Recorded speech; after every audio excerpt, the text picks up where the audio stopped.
Good afternoon. It's a real pleasure to welcome you. My name is Edna Melendez. I'm the director of the Center for Puerto Rican Studies.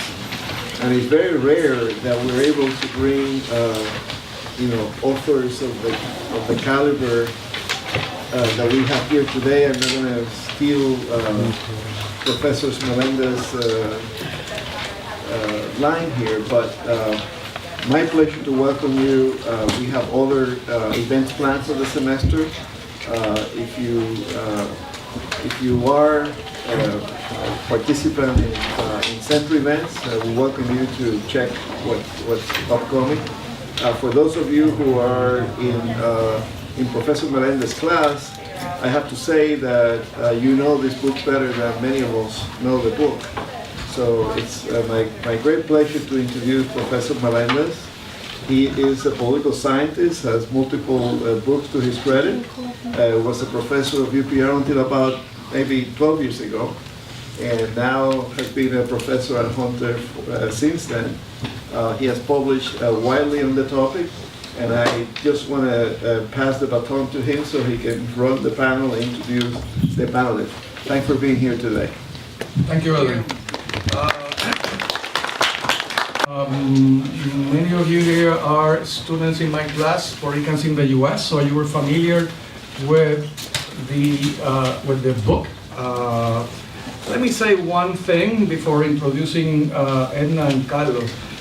The second edition, I speak highly of the first edition, but the second edition is even much better. It's an extraordinary examination of the Puerto Rican experience in general, of course focusing on Puerto Ricans in the United States.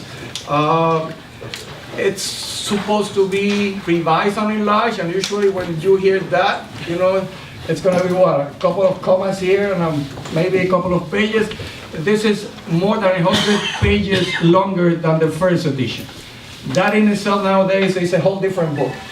And let me say clearly, I find that this is definitely the work anyone interested in understanding the Puerto Rican experience in the U.S. must read, right? This is not only a textbook. I use the first edition not only as a reference, but also in terms of primary research, right? In my own work, I quoted from the first edition. I'm going to do it even more in this second edition. And it's truly enlarged and revised, right? It has a revised introduction, which is even better than the first one, which, for me was extraordinary.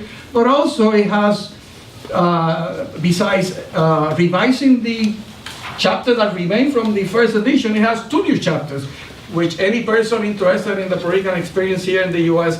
should read. One is chapter, what is it, on the crisis, chapter 5. It's extraordinary, right? One of the problems I've had in my classes is finding a short, extensive, understandable examination of the current crisis in Puerto Rico. This chapter not only deals with that, but also with the consequences of Hurricane Maria. It's incredible, right? Simply because of the capacity of these two people to summarize very complex thing. It's not an easy thing, believe me, right? It takes a lot of time and expertise to do that. And also the conclusion, which is a new conclusion to the book, is also incredible. Basically facing the new challenges of Puerto Ricans as a whole, right? Not only in the U.S. but also in Puerto Rico. So for me, it's simply an honor to introduce these two extraordinary scholars. Thank really Santiago Silva for taking care of all the necessary arrangements that made it possible for us to be here today. Both Professor Santiago and I are honored to be invited to have a conversation with you about the new expanded edition of our book. Thanks for being here.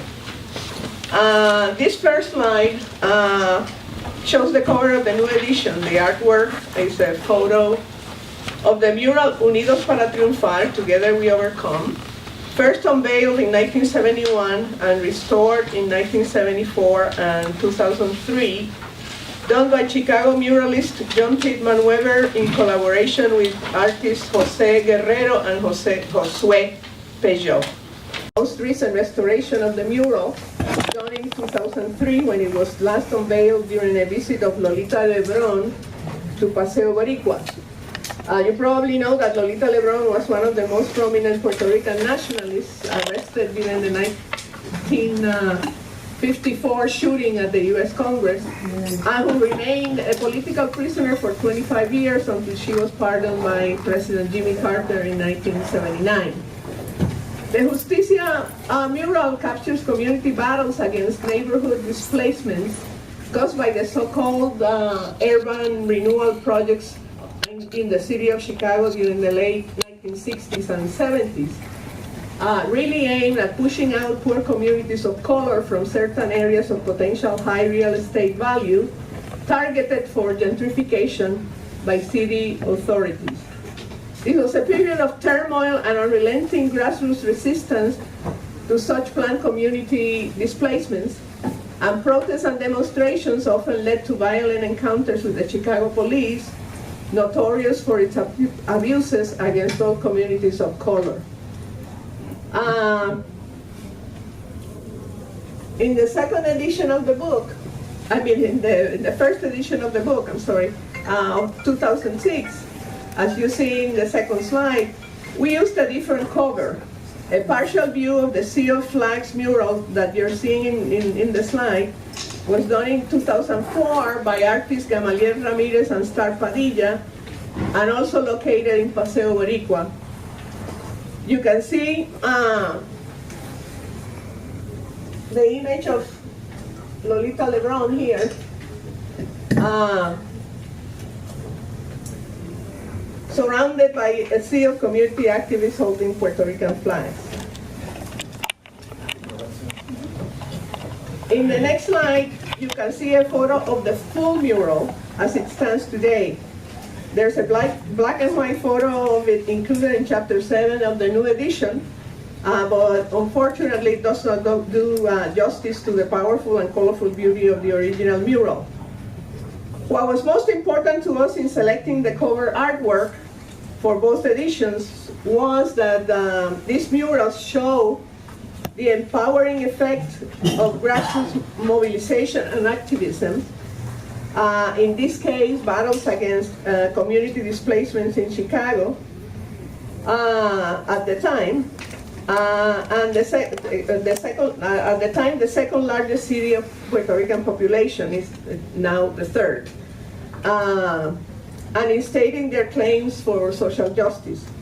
We also wanted to show the empowering role of public art in sustaining and revitalizing a historical memory of these past struggles, in reflecting the social and political consciousness and the cultural effervescence that characterizes the Paseo Boricua community in Chicago, and also in representing a successful outcome of grassroots activism.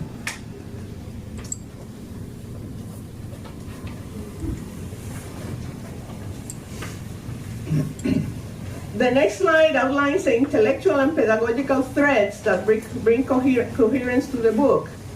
First, I would like to point out that our original intent in writing this book was to produce a comprehensive, well-documented, and useful resource for college-level courses focusing on the Puerto Rican migration and the historical evolution of the diaspora. Therefore, we examined multiple aspects of the lives of that different generations of Puerto Rican migrants forged in various U.S. cities. We underlined the socioeconomic struggles and hardships and the racism and bigotry they endured in cities and the cities and the neighborhoods where they settled, in the workplace and in the schools their children attended. We showcase some of the communities they built, their most effective organizations and institutions, that they created at different points in time, and their cultural legacies, and also some of their most memorable social, political, and civil rights struggles. The underlying thread of this historical analysis of these migrations and communities is the unique condition of Puerto Ricans as a racially mixed population of predominantly working class colonial migrants to the United States. Even though in recent decades, large numbers of middle class Puerto Ricans have been migrating. Also, as colonial migrants, Puerto Ricans are the only group that since 1917, or a little over a century ago, have been entering this country as U.S. citizens, moving from the colonial territory, Puerto Rico, to the colonial metropole, the United States, where they are immediately considered part of the nation's populations of color. Therefore, Puerto Rican migration is intricately connected to the socioeconomic and political conditions and power relations created by Puerto Rico's long-lasting status as colonial subjects of the United States, a condition that has become even more apparent to Puerto Ricans and the U.S. general public in recent years, particularly since the period of the debt crisis and Hurricane Maria and its aftermath. We'll talk about that a little bit more later. However, Puerto Rican migration began even before the U.S. Congress granted Puerto Ricans U.S. citizenship, and has been a continuing presence, a relative small one in the late 19th and early 20th centuries, but nonetheless a constant and growing presence.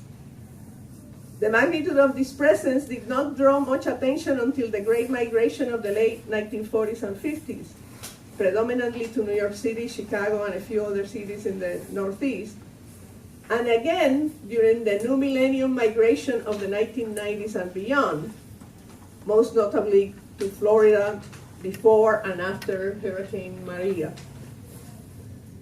Just consider that according to the census, there were only about 20,000 Puerto Ricans living stateside in 1920. 50 years later, in 1970, there were almost 1.5 million. And almost another 50 years after, in 2018, their stateside population is around 5.5 million. In contrast, and according to the 2018 U.S. Census estimates, Puerto Rico's population has dropped to 3.1 million. It was 3.7 million in the last decennial census of 2010. So this represents a loss of about 600,000 people in a period of 8 years. This also means that approximately 64% of all Puerto Ricans currently reside in the continental United States. And about 69% of them were born in this country. In order to achieve our set objectives for the book, partially outlined in this next slide, we made a concerted effort to give due recognition to some of the groundbreaking scholarship about the diaspora that emerged in the 1970s, and which continued to expand in some subsequent decades. Like the Energizer Bunny, this scholarly production still keeps going and going, or perhaps I should say growing and growing, to the great benefit to most of us scholars, teachers, students, and the community. Scholarship on stateside Puerto Ricans is now more abundant and keeps expanding at a steady pace. New scholarly books and articles are being published on a regular basis, compelling scholars to keep up with the increasing flow of newly published research. In addition, because of the geographic dispersion of Puerto Ricans to other U.S. cities and states, there is an ongoing geographic shift in studies about Puerto Rican migration and more interest in a wider range of points of destination. For decades, most studies focused primarily in New York, on New York. And it actually took until the late 1990s to see major in-depth studies on Puerto Ricans in Chicago, and until the 1990s and early 2000s to see major studies on Puerto Ricans in Hartford, Connecticut, and Philadelphia, respectively. And it wasn't until 2006 that we had one focusing on Orlando and Central Florida, a state that will soon surpass New York in having the largest Puerto Rican population. Because of this prolific scholarship trend, we also wanted to incorporate findings from our own research interests and endeavors and combine our respective expertise in Puerto Rican studies, mine in cultural and historical studies, Professor Santiago's in economics and migration, along with the enjoyment we derive from our joint collaborations, and bring it all together to generate the following outcomes. First, to create a historical narrative of Puerto Rican migration and presence in the United States that contextualizes the various migrations by addressing the particular conditions in both Puerto Rico and the United States that shape the different migratory periods.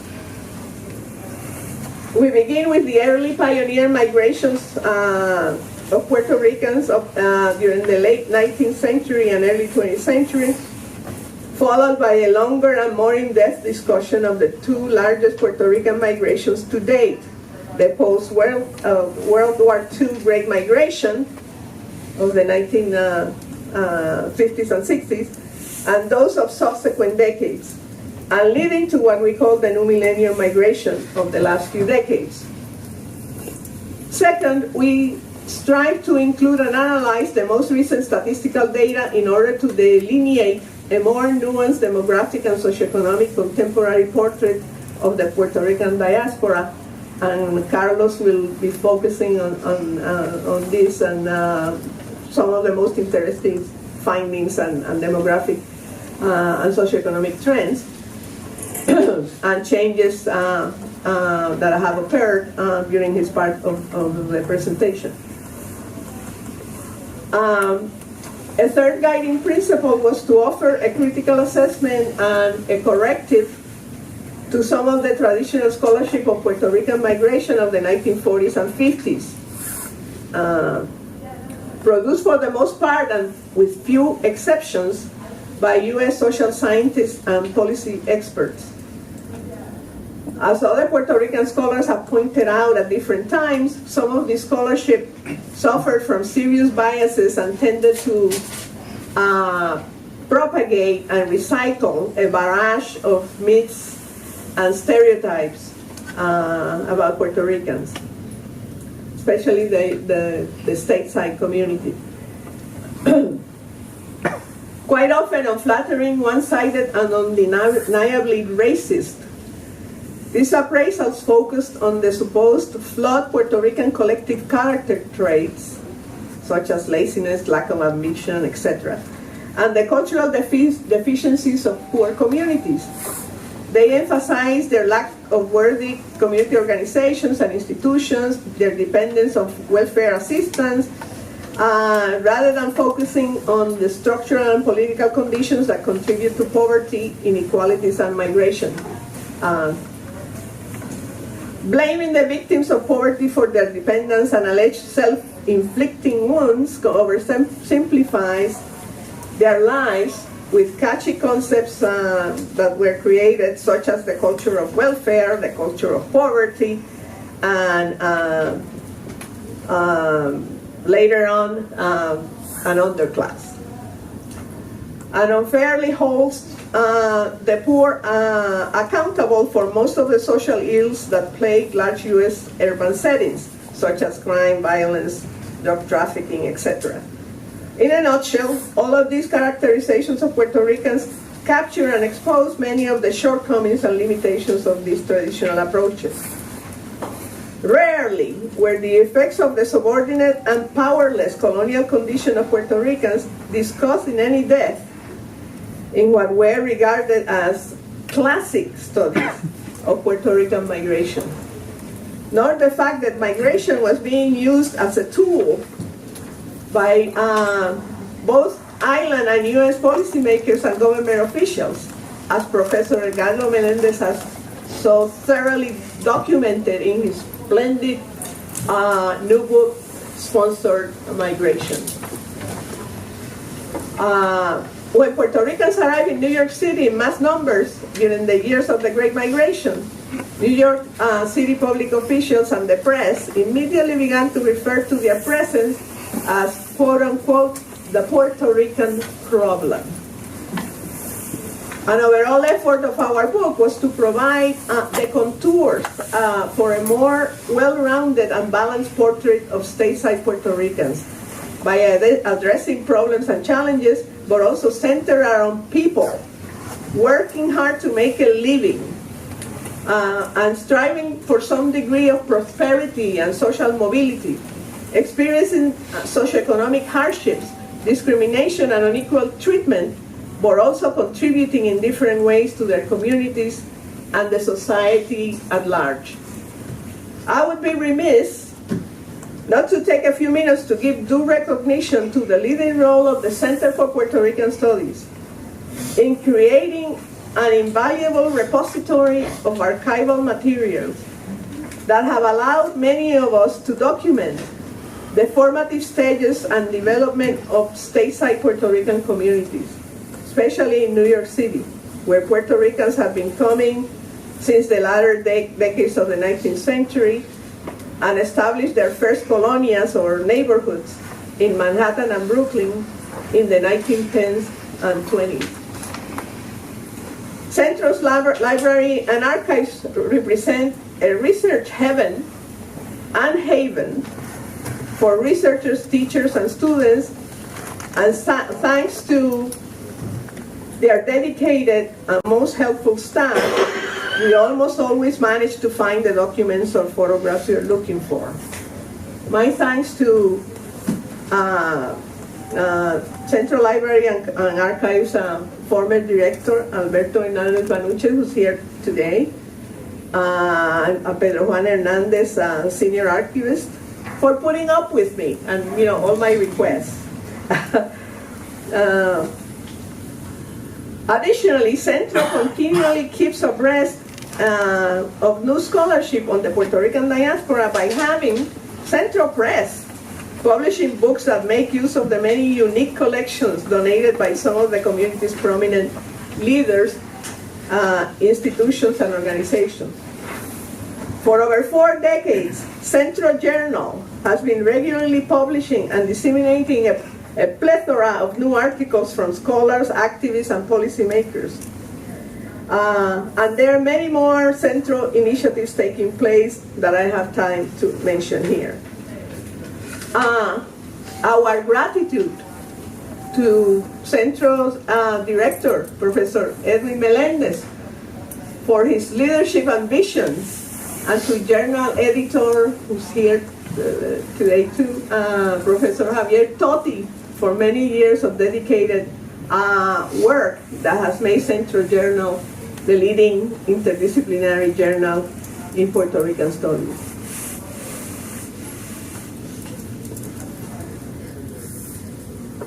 The next slide's bullets begin to outline the theoretical and critical approaches that frame our analysis throughout the book, and their intersectional and interdisciplinary character. As I mentioned before, we have been quite fortunate to experience a surge of new scholarship that galvanized the recovery and reconstruction of the history of the Puerto Rican diaspora. A sustained endeavor that began in earnest in the 1970s and has continued to flourish for the last 5 decades. I should add that the overall quality of the scholarship on stateside Puerto Ricans gets better and better with the path of time. Perhaps because of the solid foundation laid out during the early decades of trailblazing research. More importantly, this research legacy also has inspired numerous Puerto Rican graduate students born or raised in the United States or who came from Puerto Rico to pursue higher education to engage in this exciting and necessary quest.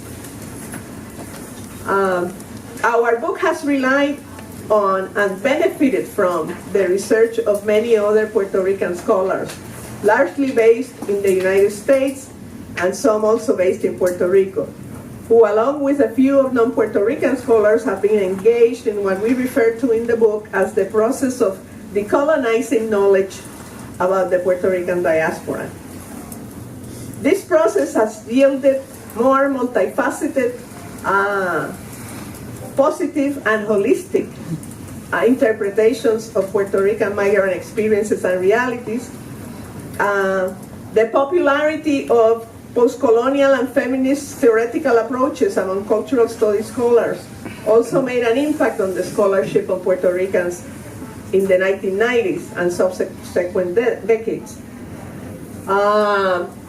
These theoretical and critical approaches engaged in dismantling constructs about the subaltern otherness that Eurocentric and androcentric perspectives imposed upon populations of color, women, and LGBTQ populations, whose histories, for the most part, have been neglected, minimized, or left out of mainstream histories. This endeavor entailed challenging patriarchal norms that regulate gender and sexuality, and the racist norms and hierarchies that regulate ethnicity. It allows scholars to reclaim and rethink the histories and agency of people regarded as subaltern others, and who experience colonialism and other forms of oppression. Puerto Ricans obviously are one of those populations. Next. The last slide gives credit to the knowledge transformation efforts that I just described. An important part of these endeavors were the ethnic studies programs that emerged in the late 1960s and 70s. African American studies, Chicano-Chicana studies, Puerto Rican studies, and Native American studies were among the first to establish academic programs and departments in most of them in the 1970s. Feminist women and gender studies also had a concomitant leading role, as did LGBTQ studies more than a decade later. They all were part of the intellectual challenges to the shortcomings of the traditional disciplines. They conceptualized and fostered the intersectional and interdisciplinary approaches that many scholars now incorporate in their research, their writing, and teaching as common practice. These programs were made possible by the collective activism of students, the community, and educators, trying to make colleges and universities more responsive to those groups that were left out or placed at the margins in the traditional disciplines and their curricula.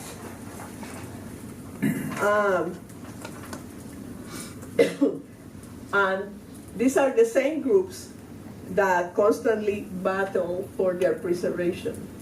And the battles go on all the time. I should mention that Centro Journal is actually doing a special issue on 50 years of Puerto Rican studies at CUNY that is scheduled for release next year. And let me conclude by saying that the ongoing production of new knowledge about the historical presence and multiple legacies of Puerto Ricans in U.S. society represent an important accomplishment in creating, preserving, and revitalizing a collective historical memory of their multiple struggles and resilience. The fact that we're still dealing with similar issues and problems shows that along with progress, which is never linear, come regressive turns and detours. So these struggles are far from over. but accumulated knowledge that raises the social and political consciousness of our communities represents a powerful tool for new generations to give continuity and meaning to similar and newfound battles for a more inclusive and equitable democratic society. Thank you.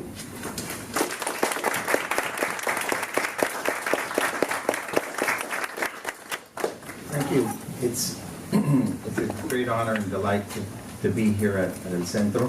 For those scholars like myself that have been working in the field of Puerto Rican studies for a long, long time, this is holy ground for us. This is where the material and the ideas that we get as we do our work, where they ferment. And I wanted to thank Edgardo for the kind introduction, basically saying that the second edition is better than the first. Shows that we do get better with age. So Yes, right. I do appreciate that. As you can tell, my style in Edna's a little bit different. I'm an economist. Please don't hold that against me.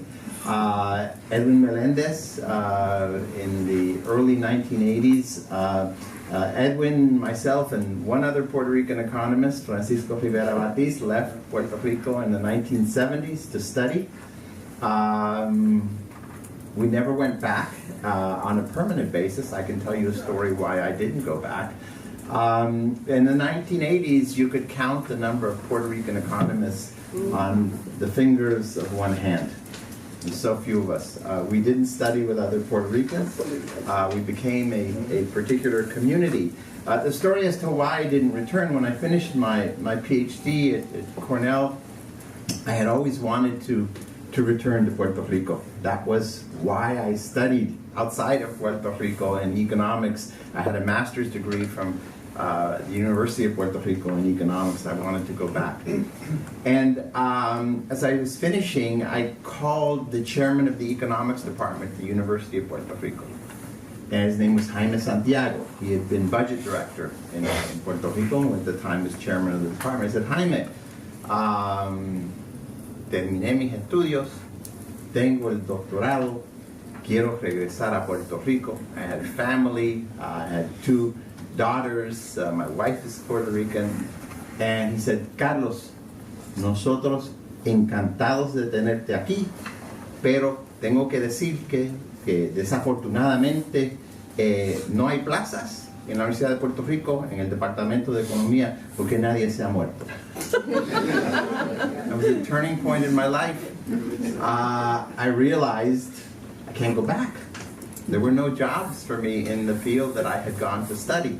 So I ended up, I took the family, we got in the smallest U-Haul you could get, predominantly with books, and we went to Detroit, Michigan to teach at Wayne State University, and that's where I started my academic career.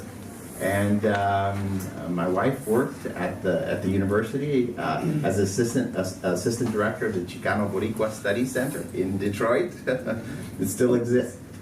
So our paths go in different ways.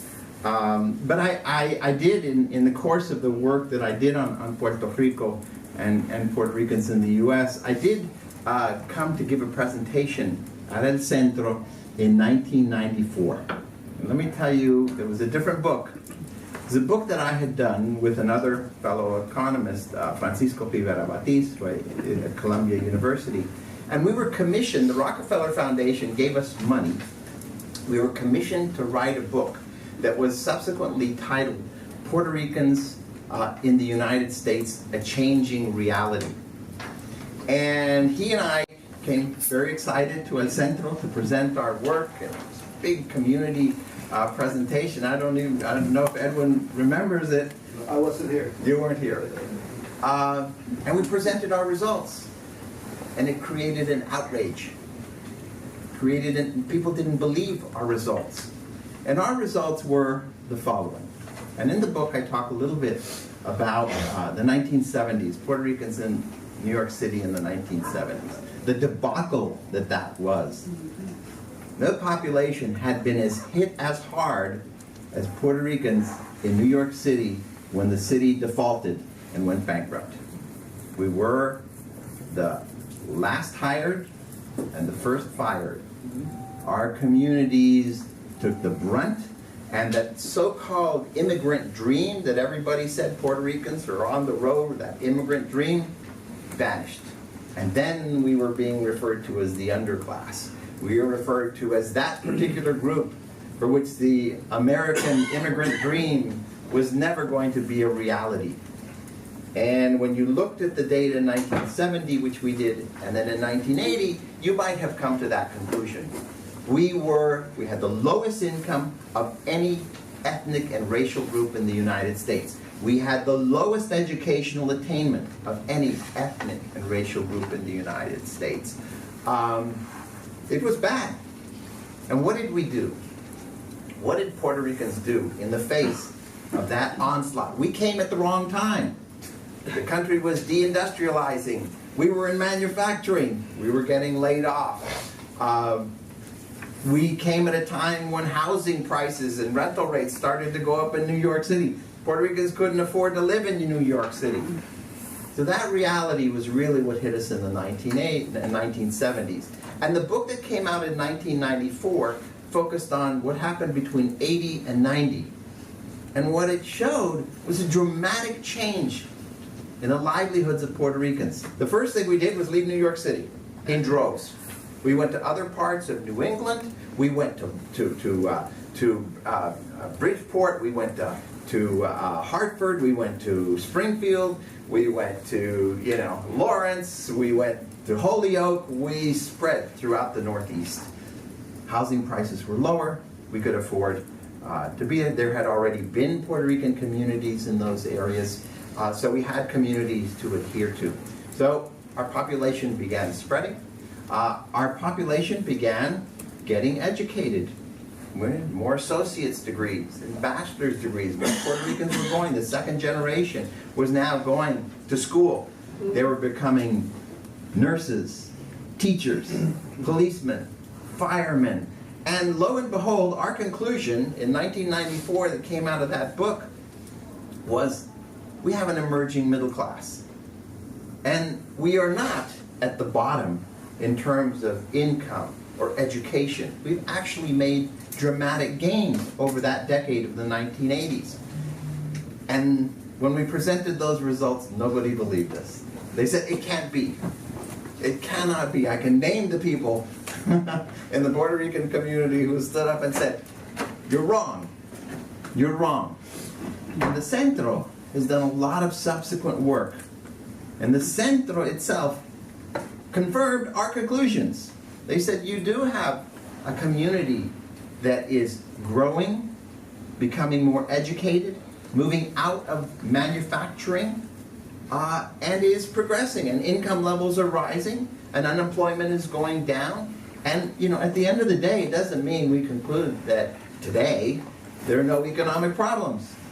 In Massachusetts, I oversee public institutions in cities like Holyoke that have 50% Puerto Rican population, in Lawrence that have 25%, in Worcester that has 25%, in Springfield that has nearly 40%. There's thriving Puerto Rican communities, but they are in areas that have to struggle. The Puerto Rican children that go to those schools go to the schools that have been underserving students there, whether you're African American and Puerto Rican, for years. But today, as I look at Puerto Ricans and I look at other Latinx groups in Massachusetts and in nationally, I look at Massachusetts and I say, the majority population is not growing. The quote. I'm looking for it. Yes, I used it this morning, and you want me to read it or you want to read it? I'll read it. Okay, read it. This is the quote in '76 from the U.S. Civil Rights Commission, of which Puerto Rican was the executive director. Puerto Ricans bore the brunt of the economic collapse and financial default of New York City in the mid-1970s. They were the last hired and the first fired. Income levels declined dramatically, and unemployment among Puerto Ricans skyrocketed during this decade. This reality prompted the U.S. Commission on Civil Rights to conclude that in 1976 that mainland Puerto Ricans generally continue mired in poverty, facing first generations of all immigrants or migrant groups.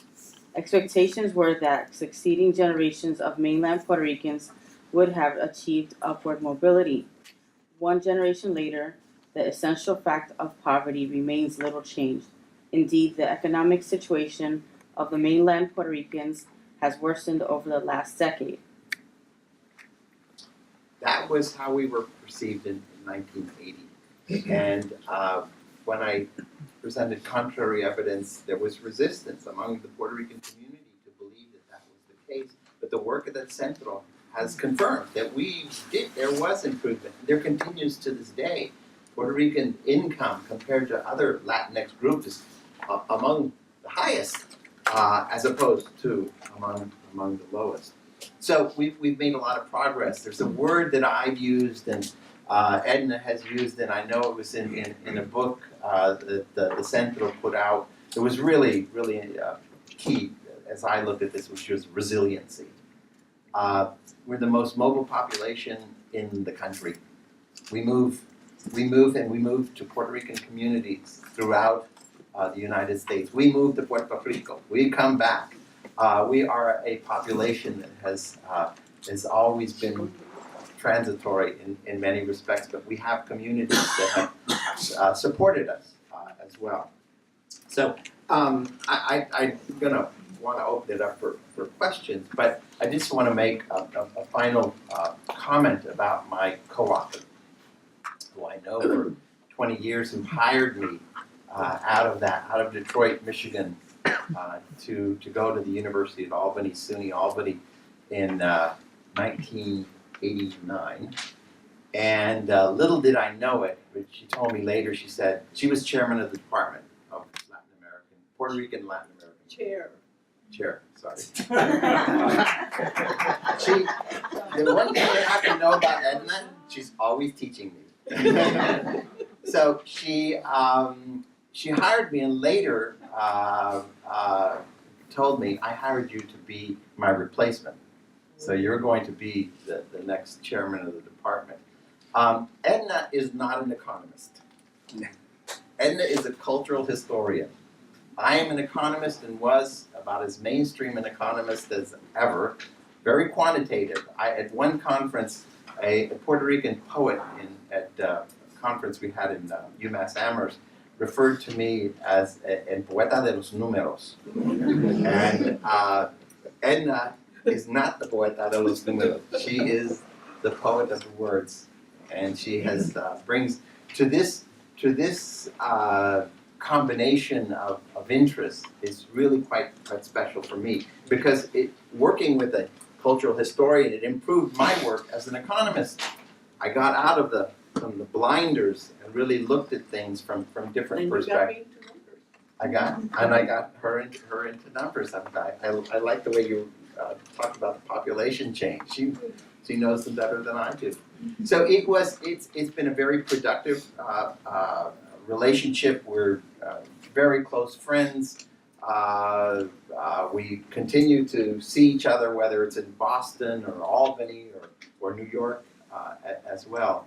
And I think that Puerto Rican studies per se is stronger because we are interdisciplinary fundamentally in nature. Our disciplines, there are so few of us that, in the broader scheme of things, there's so few of us that work on issues of Puerto Rico, that if you want a conversation partner, it can't always be an economist. It has to be someone from another discipline. And I think that does really make our work overall better. So I'm going to stop here. Edgardo, we can simply have a conversation. Why don't we open for questions and answers? Please, if you have a comment. I have a question. Okay. Edna promised to talk more about the situation now in Puerto Rico, and she didn't. So I want both of you to actually expand on the moment, both what's happening in Puerto Rico and how it reflects on the diaspora. Where are we? Edna can answer that question, but I do want you to know that the last chapter of the book was a really hard one because we were prepared to finish this book, and all of a sudden Hurricane Maria happened. We had to write new chapters, new material came forward. We relied on Centro's estimates for migration. We used information back and forth. But the last chapter has a lot of Edna in it. She was as angry as I have ever seen her.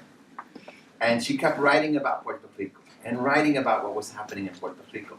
And I said, Edna, this is the concluding chapter. This is a book on Puerto Ricans in the United States, and yet you have moved the focus entirely on Puerto Rico. And her response is, well, just add a few paragraphs. But the last chapter is hers. And at the end of the day, I may have added a paragraph or two. But yes, I did. More than that. But that last chapter is Edna devastated personally by what was happening to her families and my family and my younger brother who And to the people of Puerto Rico. and to the people of Puerto Rico and how we all experienced that. I still remember in November he called me up and he said, Carlos, I can't stay. I've been a month without electricity. My younger brother, and he's a surfer. So I brought him to Boston and then to my sister who lives in Maine, and he lasted 1 month. He said, no puedo. No puedo con este frío. And he's in Hawaii right now, but anyway. Edwin's question. Okay. One of the things that we discussed in the book is how the island Puerto Ricans and stateside Puerto Ricans are connecting more on a variety of issues since Vieques, since the movement to get Vieques, the Navy out of Vieques. When the diaspora really got involved and contributed in many different ways.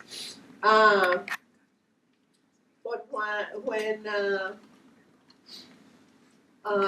Hurricane Maria happened, during a period where we're still dealing with the debt crisis, and when we're dealing with the an imposed board, fiscal board, to make decisions about the crisis.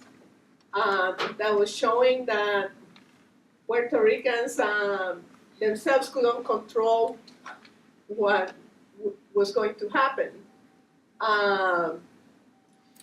And when Hurricane Maria showed that it took a long period for the U.S. FEMA especially to come to the island and help, and actually even after FEMA was there, showing that they didn't have a very good understanding of the topography of Puerto Rico, and the fact that the mountain areas, the Cordillera Central area, and the towns there, which is most of Puerto Rico, were the ones that were more isolated and not getting that aid.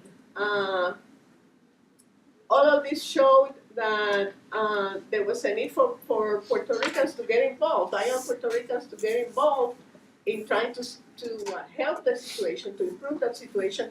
And surprisingly, there was a surge of stateside Puerto Ricans and individuals and organizations that also decided to do something and began to send shipments of basic needs, batteries, mosquito nets, solar radios. I mean, Puerto Rico was without electricity and water for a long time, up to a year in certain areas. And not getting enough food. I still, have a hard time understanding why an agency like FEMA that also can use the resources of the U.S. Army, like helicopters, to deliver to those mountain areas, many roads were destroyed, so it was hard to do that kind of thing. But I know of groups, grassroots groups in Puerto Rico that surfaced and did this. Mentes Puerto Ricanas en Acción, Taller Boricua, they would organize groups and go and bring supplies to these areas, dangerous areas at the time. Well, anyway, basically, what those events showed was that Puerto Rican had no control of their own affairs, that the U.S.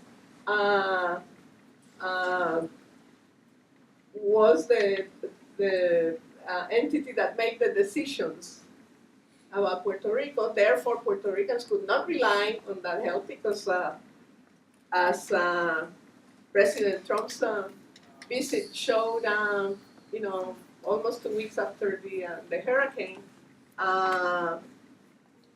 he wasn't very sympathetic about, or showed very little empathy about the situation, basically trying to minimize the damage, made comments like, you Puerto Ricans are going to break our budget, disaster budget, and minimizing the number of deaths, saying that, that it wasn't a big deal because there were not enough dead people at the time. Mostly, the deaths from Maria were mostly unaccounted. And also, started visiting Guaynabo rather than some of the most affected areas, and throwing paper towels to an audience of people who had serious losses during the hurricane, and insulting the mayor of San Juan for being out there talking to the U.S. media and calling for help and denouncing some of the inefficiencies of the aid and the assistance that Puerto Rico was receiving from the United States. So all of those major events have also influenced the political environment in Puerto Rico.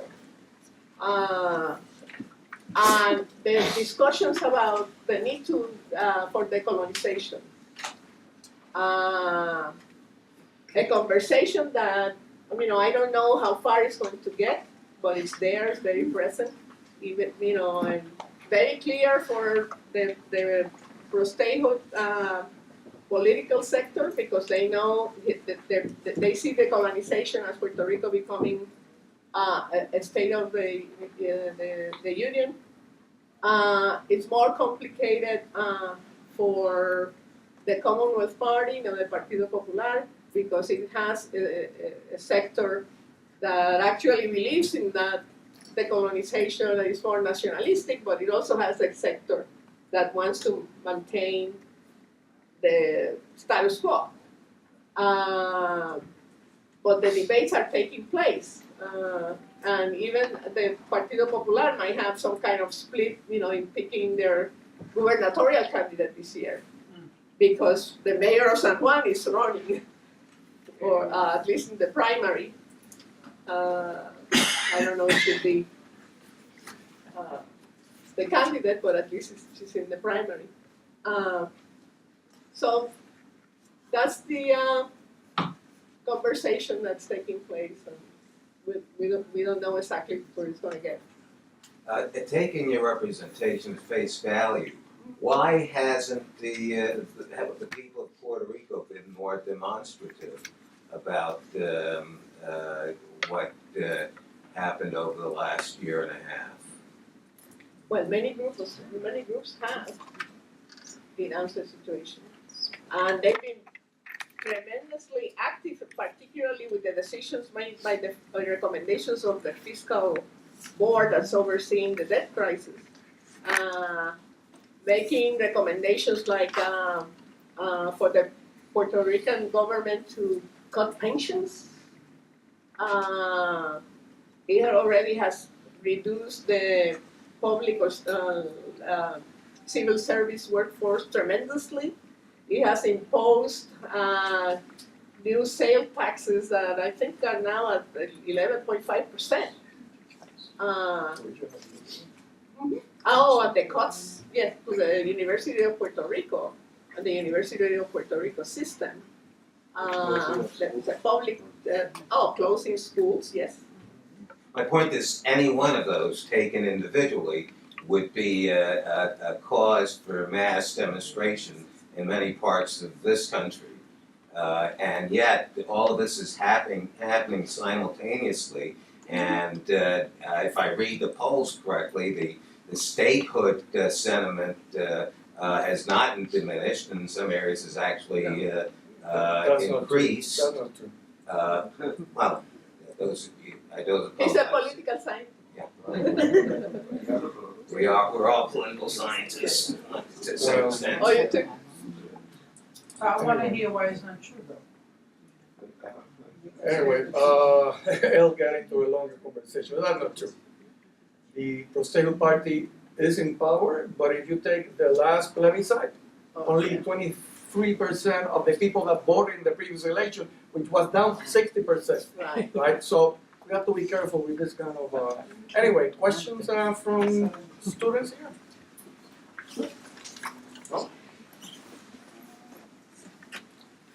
Carlos. You don't look like a student, Carlos.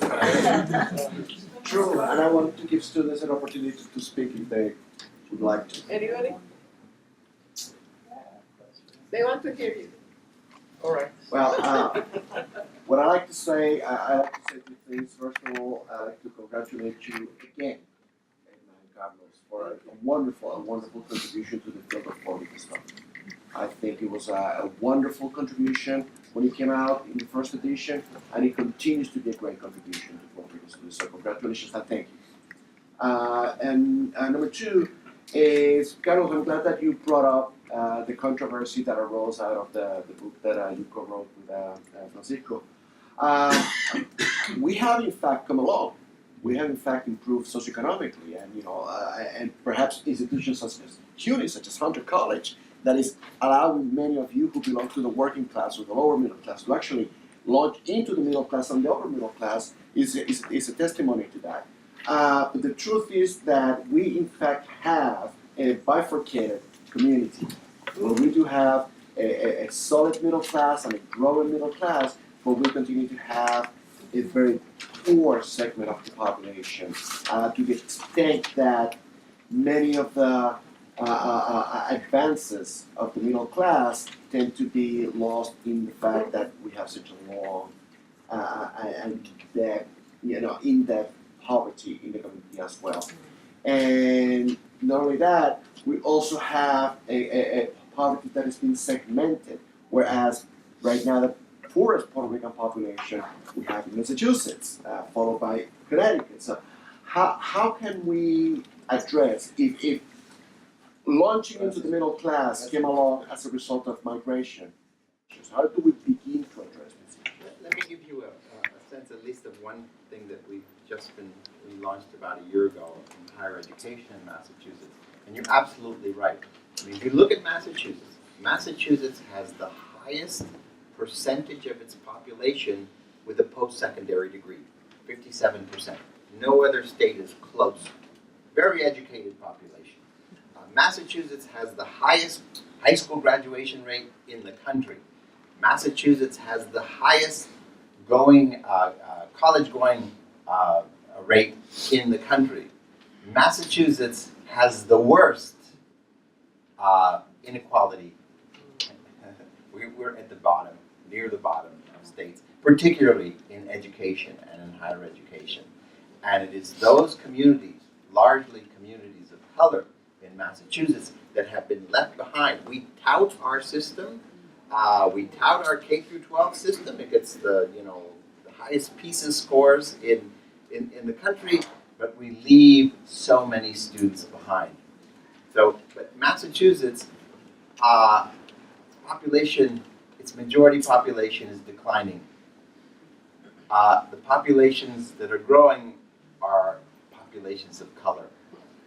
And the state, So what we've done at the state level is we've now moved slightly away from that sort of keep pushing more graduation, and we moved explicitly, the board has agreed to an equity agenda. So everything that we do, whether it's early college programs or financial aid, is going to target the most disadvantaged of the students in the state. And that is at least a realization that we have to take on these issues head on, because the inequality is really damaging our democracy. And even in a state with so much, educationness, known as the education state, the gaps are horrendous. If you are a white woman in Massachusetts College, the likelihood of your graduating with a bachelor's degree is 65%. If you are a Latino male in Massachusetts, the likelihood of your graduating with a bachelor's degree is 22%. That's the kind of issues that we really need to address. And it can't just be higher ed. It's got to be early education. Those gaps form when those children are born. Look at the birth weight of a Latino, Latinx student anywhere, and look at the birth weight of a white majority student. Hugely different. And they carry on to third grade reading scores, to college placement scores, to college graduation, to retention rates. And that's what we need. So I agree with you 100%. The real challenge that we face now, but we have an advantage. We're growing. And they need a labor force that's growing. So they need to, the only way Massachusetts is going to continue its economic growth is to bring those populations into the mainstream of education in particular. We have like 3 minutes. Any other question? Victoria. Yeah, so I was wondering, with the old findings and the new findings that you've found within the books, and I guess continuing, because Ms. Edna was saying that it's still growing, do you see any patterns from the past occurring right now? And with the second question is, with the migrations in Central Florida and the new areas of growing Puerto Rican populations, what are your hypotheses on those growing? I'll take the first part. You can talk about the first part. Educational attainment. Educational attainment continues to rise among Puerto Ricans at all levels. And I think that's really, really important. I think we are, our timing was terrible. We came to this country as it was deindustrializing, and we came into the sector that was moving, was getting smaller, which was manufacturing. I think, however, that we're now better positioned in terms of the occupational structure in the United States, and I see that continuing to expand. But without the educational attainment, I think it would be problematic. So I would think that's a pattern. Plus, we're the most, as the Centro books had also shown, we're the most mobile population in the country, and I think that's going to continue as well. And we move for a variety of reasons. Florida. We expect Florida to, at some point in time soon. Already? Okay, well, see? Sometimes the Since you started talking.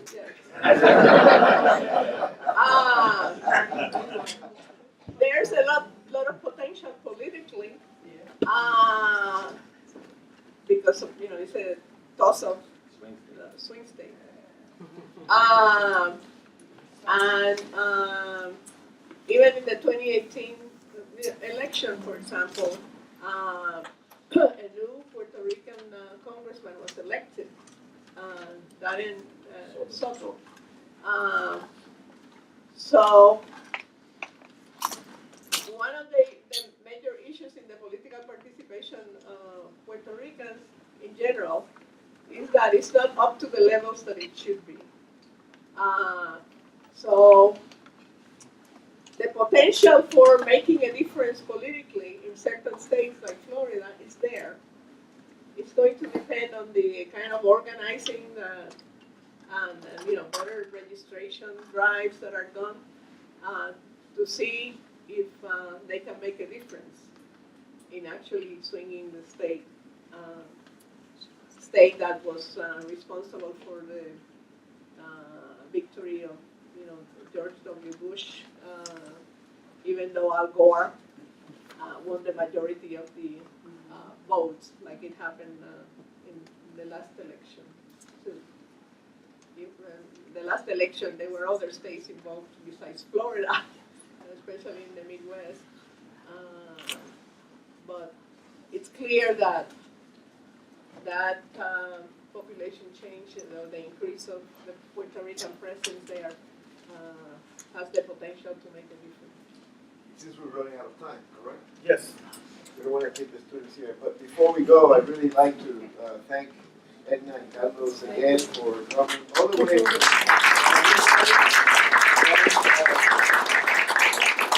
up there from Boston. So as a token of our appreciation, we're going to give you a reading for your journey back Oh, to great. Thank you. 5 hours of a plane and maybe 4 hours of a train. So you can order you can order a review copy for your class.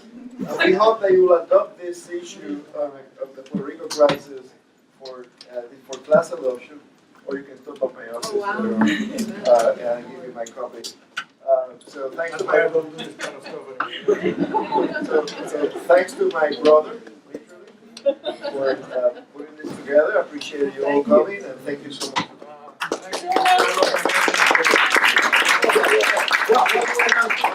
We have two announcements. First of all, if you don't know about the Culture Ambassadors Program, it is a free online course on Puerto Rican history and culture.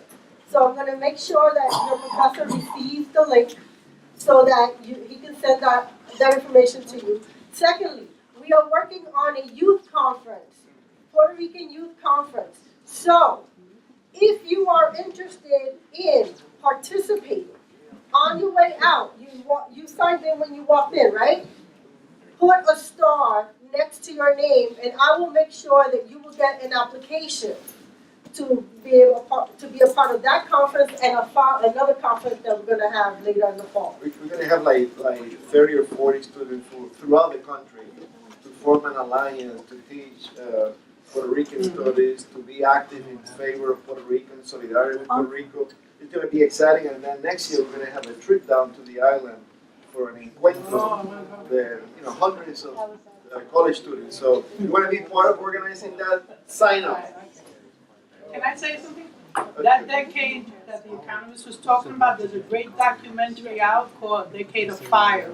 If you get to see that, you'll get a little glimpse of what happened in the 70s in the New York City area, specifically the Bronx, okay? Thank you. Thank you. It's going around all over